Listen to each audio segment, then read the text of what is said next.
अमरावतीकरांसाठी अत्यंत महत्त्वाची बातमी. बडनेरा रेल्वे उड्डाणपुलाचे बांधकाम पूर्ण झाले आहे.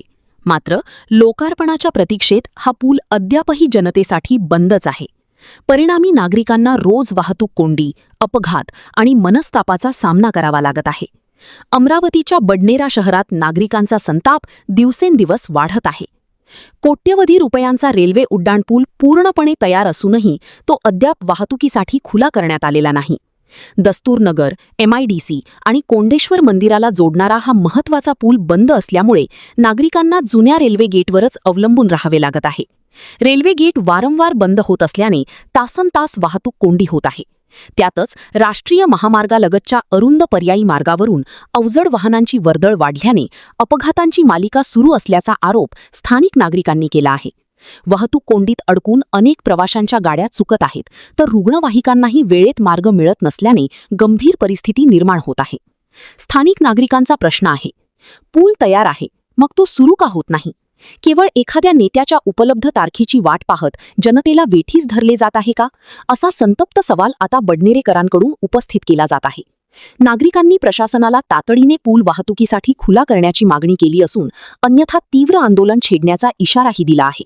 आता प्रशासन यावर किती लवकर निर्णय घेते आणि बडनेरावासियांची प्रतीक्षा कधी संपते याकडे सर्वांचे लक्ष लागले आहे. माझं नाव अरुण नारायणराव मावसे आणि माझं हे आहे का, हा पूल चालू झाल्यापासून अजून चालू झाला तर नाही, पण पुढे चालून लवकरात लवकर चालू व्हायसाठी. कारण ह्या पुलावरून शाळेचे विद्यार्थी, रायसोनी आहे, राममेघे कॉलेज आहे, इथे कोंडेश्वरचं मंदिर आहे, इथे वृद्धाश्रम, बरेच काही असे संस्था आहे इथे. त्यांना त्रास नाही व्हावा याच्यासाठी लवकरात लवकर उड्डाण पूल चालू व्हावा. तसेच वीज भट्टीवाले गोरगरीब लोक आहे इथे, त्यांच्या गाड्या ह्या रेल्वे क्रॉसिंगवर एवढा त्रास होते का सांगूच नका. सगळा रस्ता असा होऊन गेला का एक फुटाचे गड्डे पडले आहेत तिथं. त्यामुळे काय गाड्या बी मागं पुढं होतात आणि ॲक्सिडेंट बी होऊन राहिले तिथं. शाळेचे विद्यार्थी पडून राहिले तिथं. म्हणून मी रिक्वेस्ट करतो आमदार साहेबांना, खासदार साहेबांना का हा पुलाचं उद्घाटन लवकरात लवकर करून आणि हा पूल ओपन करावा. मी शिरीष घोडके, बाजूला चंद्रनगर आहे, त्या चंद्रनगरमध्ये मी राहतो. हा उड्डाण पूल जवळपास 2019ला मंजूर झाला. 20 पासून याचं काम चालू झालं. मधात बंद होता काही काळ, त्यामुळे चालू आहे बा.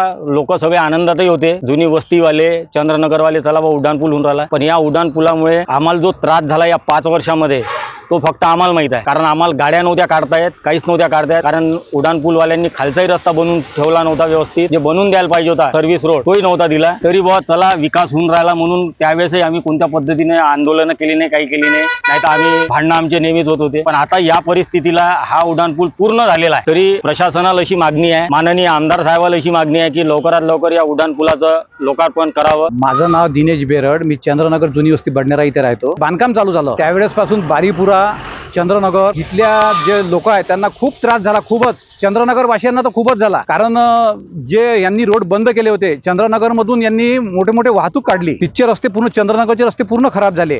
आणि या रोडवर MIDC, कोंडेश्वर देवस्थान, वृद्धाश्रम, रायसोनी कॉलेज, राममेघे कॉलेज एवढे विद्यार्थी जातात आणि MIDC मधले एवढे मजूर जातात की सकाळच्या वेळेस दुपारच्या 24 तास इकडे म्हणजे पूर्ण ट्रॅफिक असते. 24 तास असं एकही म्हणजे मिनिट असं खाली नाही आहे. ज्यावेळेस गेट बंद असते, रेल्वे गेट बंद असते, त्यावेळेस इतकी गर्दी असते की भयानक.